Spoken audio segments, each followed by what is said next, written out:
You almost have to put yourself in the position of an investigative journalist, right? But at the same time, you almost want to be able to communicate like a friend, because what kind of discussions do friends have? Well, they have fun and interesting discussions, right? And that's a good way to put the subject, whoever that is, right? For us, it helps us to put our client in a space that they can speak comfortably about the things that they have a lot of knowledge of, but in such a way that expresses and shows their personality and their heart on the matter.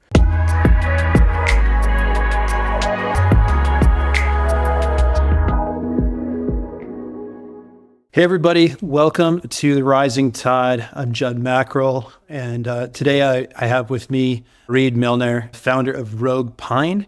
I'm excited to spend some time with him and talk about something I really care about, which is newsletters and unique content generation. I think it's super important in an age where you can create a lot of content, but doesn't mean that you're really able to create a lot of good content. So Reade, welcome to the show. Thanks so much for having me, Judd. Awesome. So give me a little bit of background about Rogue Pine, about yourself, where you're based, all that good stuff. Sure. So we are about an hour outside of Atlanta.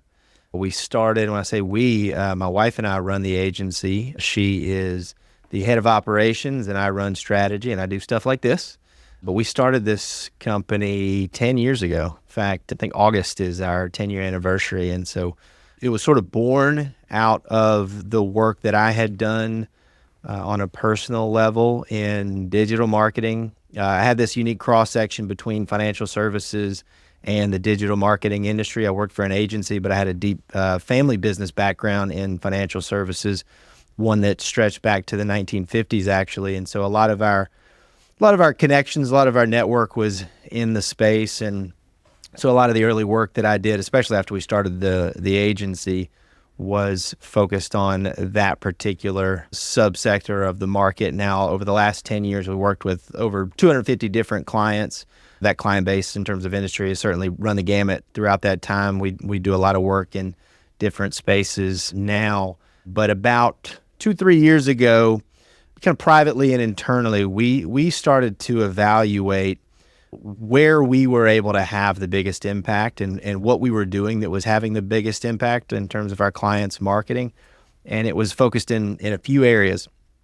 Primarily, it was helping them build an email list through really great content and specifically using their unique skills and experiences to tell stories on their behalf, stories that drew people in, that created a connection amongst their audience and got them onto that email list. And I could talk at length about how valuable an email list is to a business, to a marketing strategy.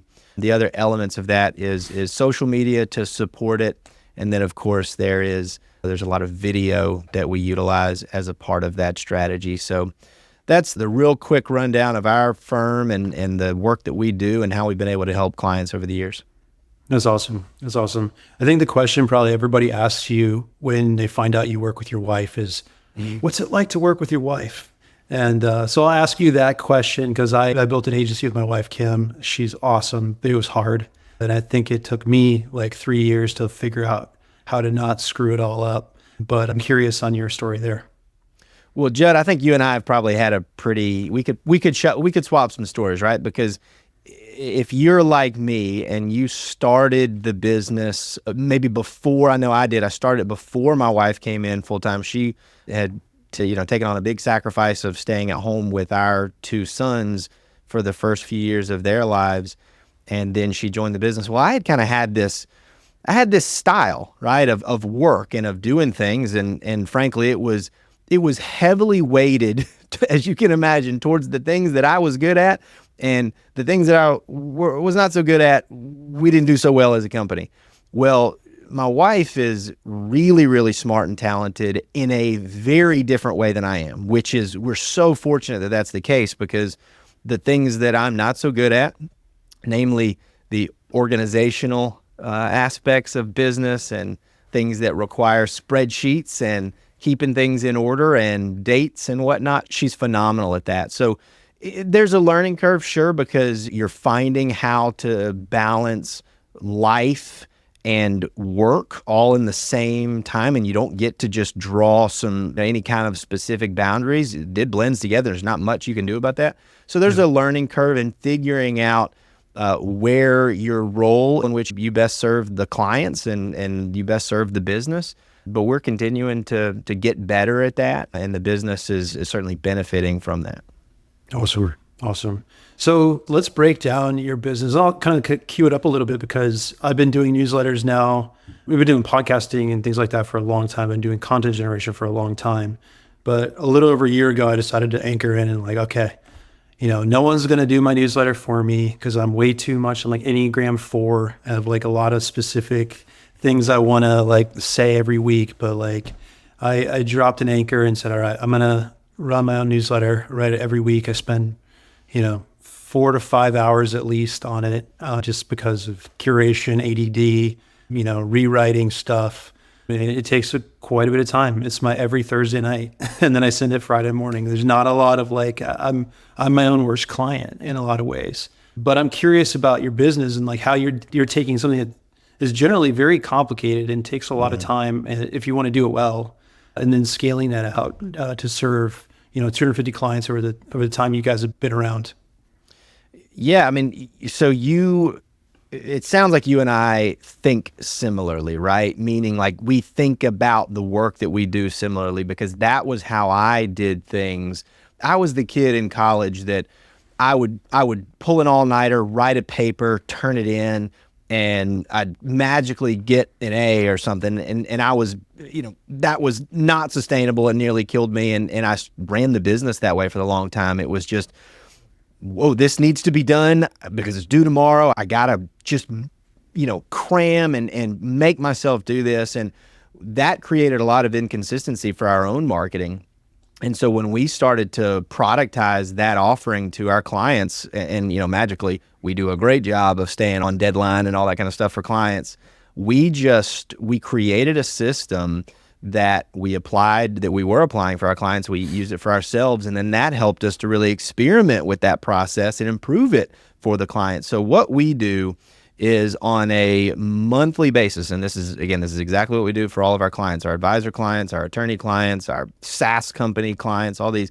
We get, at the very least, we have a video session, a filmed session on the books, usually the same time every month. Some of our clients do it more often than that. Some of them do it less often than that, but we take longer. For example, we've got a law firm that we work with, and we film with them once a quarter, but we get half day, we're there for half a day. So we get 3 months worth of content.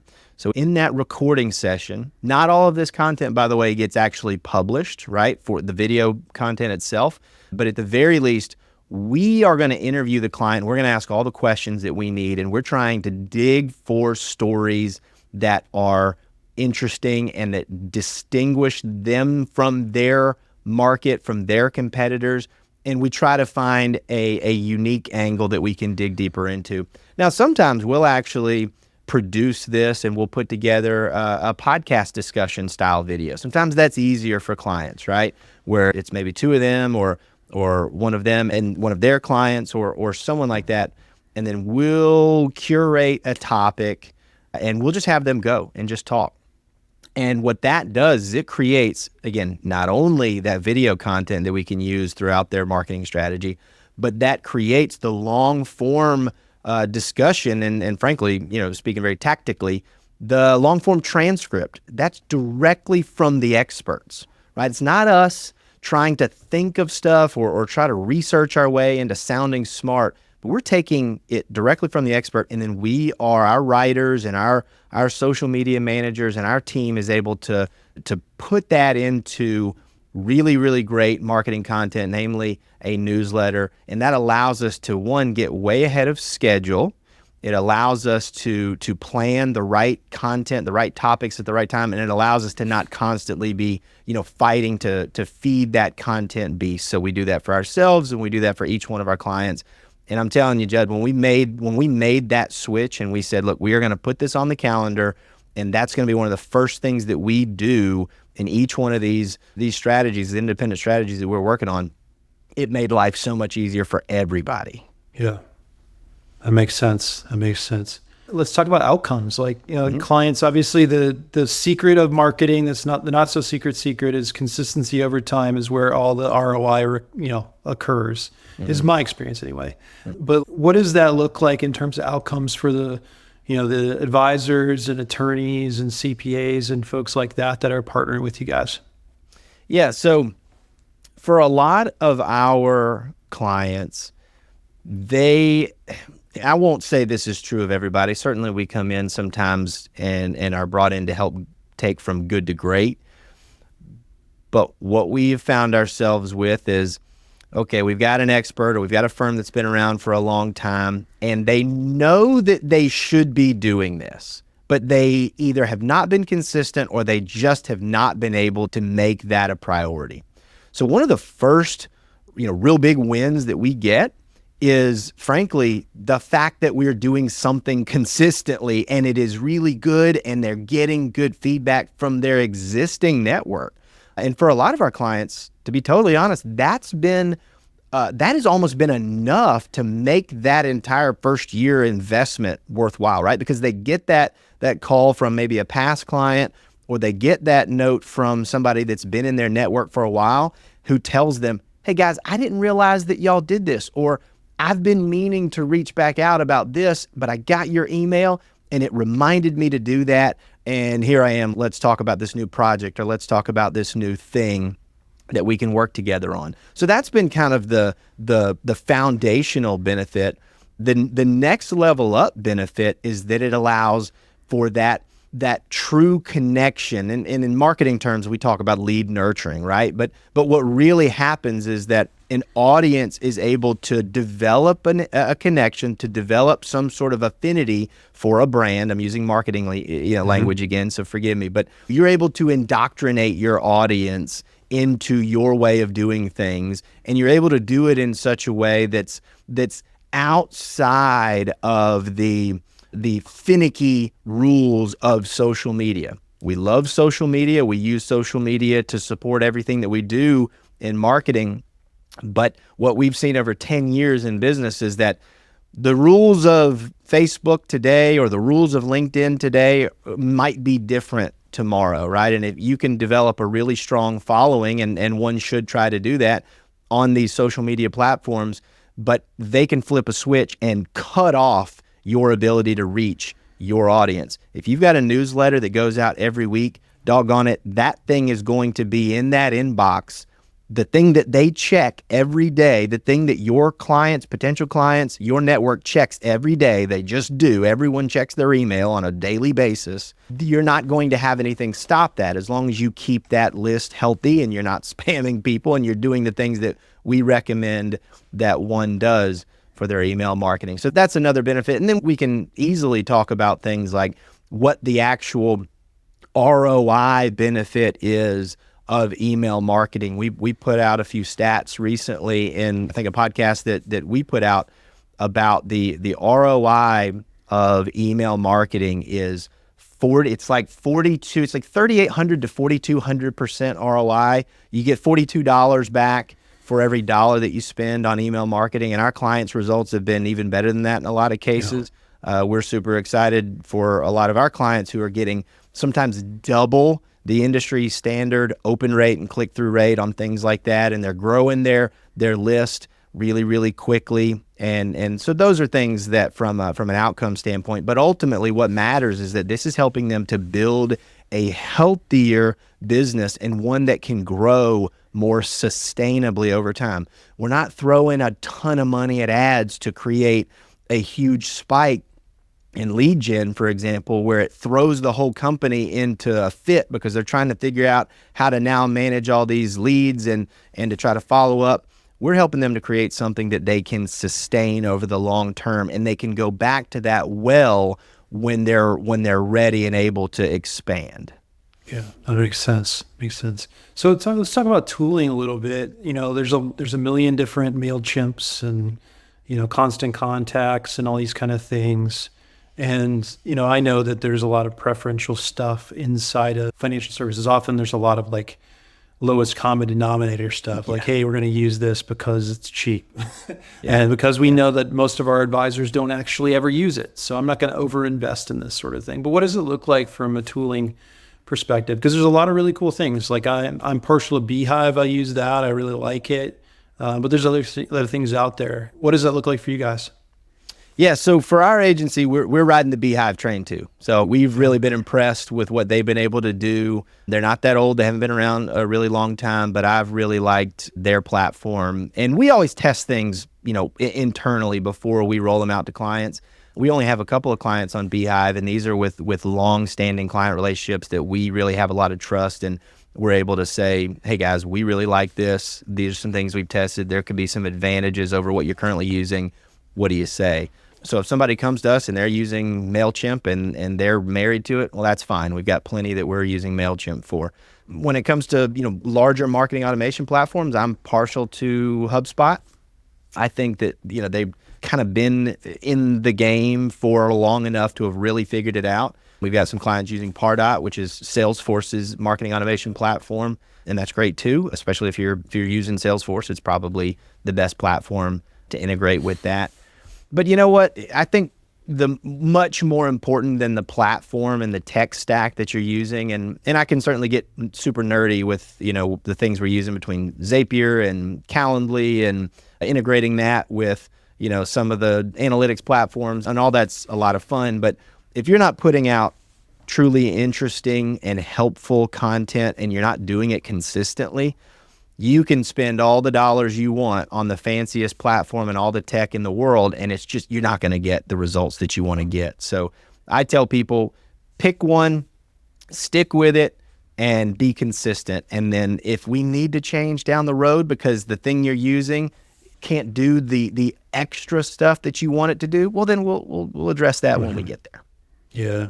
I think it's interesting too. Like, it's really easy to get too serious about stuff in this context, especially like, I got to talk about this and I got to be, real serious because I'm a professional. I'm a certified professional, or whatever that means. And like, we get in our own heads, and then we wind up making the most boring, unworthy content out there. Even though maybe it's substantive, it isn't interesting. Just recently, I had an article I was writing for my newsletter. I'm like, I wrote it, and then I'm like, this sucks. This is like not interesting at all. And I came back and I rewrote it about In-N-Out Burger. And like, just whether you hate it or love it, everyone has an opinion. And so that really helped bring it out there. And I had so many people just reach out to just say hi or hey, whatever. It was absolutely everything that you'd want from your newsletter impact, but simply making it interesting. And I had way more fun writing that too. And it's just a nice prompt for me. I'm like, hey, make it fun, have fun. It doesn't have to be 1,000,000 words either. Like, just make it something that is actually worth clicking on, worth reading, and worth replying. There's a ton of joy in that as a creator and a business owner, like to have people like interact with you in that, because a lot of marketing is just a lot of people spraying and praying and hoping that somebody's going to like acknowledge that they exist in some magical way. Newsletters are totally different than that if you do it right. Judd, yeah, I mean, I couldn't agree more. And it's funny you say that about In-N-Out Burger. One of my favorite and one of the most impactful in terms of like the analytics pieces of content that we ever made was actually about a local burger shop. You'd see it on, it's like on the corner. Every town has one, right? Where the owners in this place, I mean, they know the names of every one of their customers and their kids' names and their parents, how's your, mother doing and this or that. And they were just like a pillar of the community. And I just talked about that in terms of like, how to build a business that you love and that other people love. And we just used that almost as a case study. And I had so much fun because I love this owners of this burger place. And so getting to shine a light on them was a lot of fun for us. And then everybody in the community that knew of them was really excited about it. So, not that everyone should take away that you should write about burgers to create content, but that did make me think that of a similar experience. And you're totally right. You need to create something that's truly helpful. You need to find something that's interesting to you. If you are interested, you will be interesting to others. A Yeah. smarter person than me said that, but I really think I think that's something to hold on to. This podcast is brought to you by Turncast. We make game-changing content for fintech and financial services companies. Learn more at turncast.com. I'm really curious about your process. I mean, I love that you can sit down with a client once a month because business owners, we're all busy, got a lot of stuff to do. You know, to be able to capture that idea in that moment is pretty special. How do you guys approach that to kind of get that in and out idea in a conversation and like really bring that to the surface amongst all the other boring stuff that we feel like we probably have to say, or it's related to our services or some other idea? No, that's a good question. And so you mentioned two things that were big deals for us. And one of them was that these, business leaders are really busy. And so that was one of the reasons why we chose to use that kind of anchor meeting, if you will, to not have to do all the back and forth that normally takes place between a marketing agency and their client.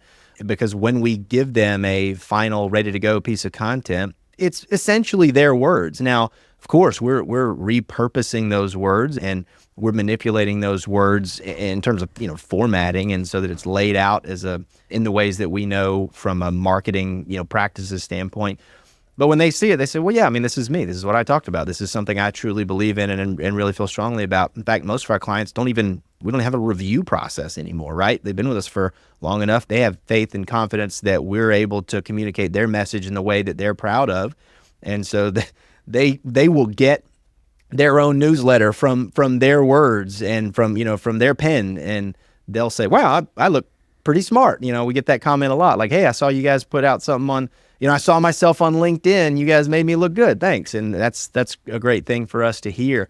But in terms of how you get the content, I would be lying if I said we had, SOP'd that process perfectly, because there is something to be said for experience and skill in terms of how to ask the right questions. You almost have to put yourself in the position of an investigative journalist, right? But at the same time, you almost want to be able to communicate like a friend, because what kind of discussions do friends have? Well, they have fun and interesting discussions, right? And that's a good way to put the subject, whoever that is, right? For us, it helps us to put our client in a space where they can speak about things that they can speak comfortably about the things that they have a lot of knowledge of, but in such a way that expresses and shows their personality and their heart on the matter. There's some process to it. There's some research that goes into it, but most of it is, hey, we develop a really good rapport with our clients and we get to know them really well, albeit in the short periods of time that we have, so that we're not taking them away from their real job too long. But that allows us to be able to have those discussions. And the other piece of that, just without going too far down a rabbit hole, is a lot of our clients, we have created that podcast, discussion style video process. And in those situations, we just turn the cameras on and we say, guys, what do you want to talk about today? And then they start having a good conversation together. And that's the easiest, that's the simplest way for us to be able to pull that unique content out. What's your business look like today? You serve these clients. How big is your team? Where are you guys? Do you have a geographical emphasis, or where do people find you guys to partner with you? Yeah, so no specific geographical bounds. We are in the kind of the metro Atlanta area. We go see some of our clients in person. Some of our clients we've never met in person. We've worked with them for years and years. But our team, we've got my wife and I that kind of run things from a leadership standpoint. And then we've got several writers, graphic designers, social media managers, and video editors. And then we'll bring in some outside resources if we need to set up, say, a more cinematic video experience. And then occasionally we might add another couple of head count to the team if we're in a busy project or something like that. But we've stayed lean. I'm broadcasting from our home office. We had an office in our local downtown for a long time, and we really liked it, and it was a nice place. And we had precisely 3 in-person client meetings at that office, and our team is also distributed. So my wife and I looked at each other one day and we just said, we're the only people that come here. What are we doing? And So we moved back into our home office. We're fortunate enough, we've got a couple extra bedrooms, and she's set up in one office and I'm set up in another one. So we're not in each other's hair too much. And we've set up a nice little recording space here. So our team is, again, we're pretty lean, we're distributed, and we like it that way. I don't see us changing that in the future, and because it allows us to be able to work with clients wherever we want to. So Nice. Yeah, I think that's the way that most of the world's going to work. You get together, like if you have, you got W-2 folks, you want to get together. Actually, I'm driving to Atlanta tomorrow to meet up with one of my teams. Everybody's flying in, hopefully. At the time we're recording this, Delta is at like an all-time level of mess up. Yeah.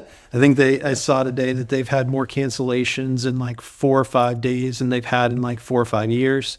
And so I've got friends, one of my buddies from grad school, he put a picture up of him and his son, and they've been sleeping on the floor in the Seattle airport, trying to get back to Texas where they live. And like, it's just, it's a mess. But yeah, so hopefully my folks don't have to feel any of that as they all try to fly into Hartsfield tomorrow in Atlanta. But yeah, anyway, Reade, what else should we know about what you guys do? This is really what I want to know is what's the best way, if I'm like a financial advisor in particular, work in financial services, for me to actually, it's one thing, you guys are making everything work for having a newsletter, publishing a newsletter, being consistent, but how do I grow the newsletter? How do I get to like a meaningful number that I can say, hey, every new subscriber, like 0.25 of those become a prospect or so forth? Yeah.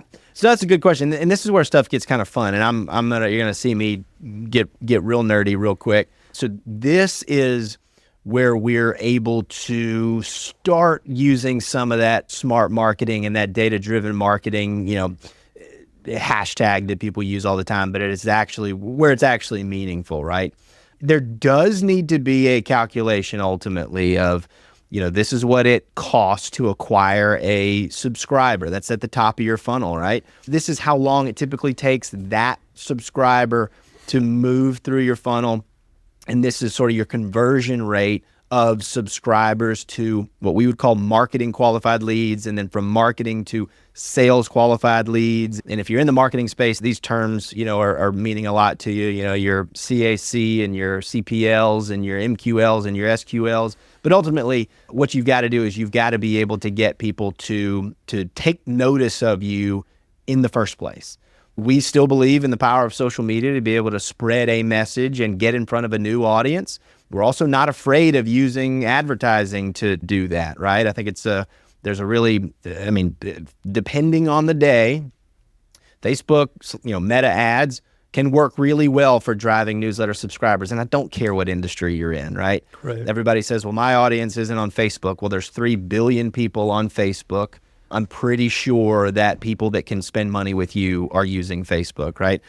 Twitter or X, as I guess we're calling it X now. We're calling it X. X has a really great ads platform that we've used to great effect as well. LinkedIn, we like LinkedIn. It's a little bit more expensive in terms of ads to get attention to a new thing. Ads are still a great way to do it. Now, there's the organic side of putting out content in a way that gets people to engage and gets people to spread that message organically on, using the algorithm. That's just a slower process. It's okay. Sometimes that's the right thing to do. We also like to employ some cold outreach methods as well. We use cold outreach on LinkedIn and on email. And now those are not to be confused with the spammy messages that you get. We use it to drive new eyeballs to new content. We found that that's a much more effective way of using those tools. And there's also a lot of really great tools. We talked about the platforms like Beehive and Kit, which I think is called Kit now, where they're using their own referral engine. It's a recommendation engine. So you can use these platforms in a really smart way to make sure that you are recommending other newsletters so that you get recommended when other people subscribe to those newsletters. So the way it works, just to in kind of plain speak, is that when you go and subscribe to a newsletter, it will pop up a box and it will say, hey, you like this newsletter, you may also like this one, this one, this one, this one. Well, the more you do that using these recommendation engines, you'll get promoted and recommended more. And that's been a big growth lever for us as well. So there's a lot of different ways to do that, but you're onto something that's a really good point, is that you can't just put content out there. You can't just put a link on social media and say, hey, subscribe, and expect people to just flock to your stuff in droves. You've got to be really intentional about how you repurpose your content, distribute that across social and across other channels, and then you point people back. You need to be strategic about that. You don't want to just be hooting and hollering about, hey, I've got the greatest thing ever, and you got to go and subscribe to it. But you need to be strategic, and you need to be smart, and you need to be efficient about how you do that. Because back to our major point, advisors, man, they're busy. They got real work they got to do.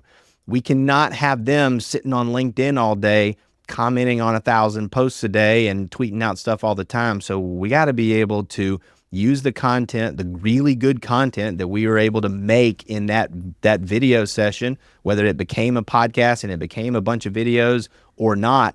And then we need to be able to repurpose and distribute that across those channels in a way that gets people to say, hey, I would like to hear more of that, or I would like to read more. I'd like to get info from that person or from that brand more often. Makes sense. Awesome. Well, Reade, this has been really helpful. I think, just being able to go deep and be able to help people understand that there's a path to this, and it doesn't run necessarily through their fingertips every week. You can find a right partner to help you do that. How do people find you guys? What's the best way to reach out? So there's two things we want people to know, in terms of how to find us. We'd love for people to subscribe to our newsletter. So we put out a weekly newsletter, and we're telling these types of stories, right? We're teaching these types of lessons so that if somebody wanted to implement all these practices in their own business for their own brand, they could do that just by reading our newsletter. So you can do that by going to growrogue.co. That's the name of our newsletter and our podcast. It's growrogue.co. And if you're interested in working with us, specifically to help us build your newsletter, our website is webuildnewsletters.com. Could not believe that domain existed. It was available, but we grabbed it and we built a whole brand around that. It's called webuildnewsletters.com. Awesome. Reade, this is perfect. Thank you for spending some time with us. It's great to meet you and learn more about what you all are doing at Rogue Pine. Well, thank you, Jed. I really have enjoyed this. It's been a good conversation. I'm glad to have gotten to know you a little bit. Yeah, you bet.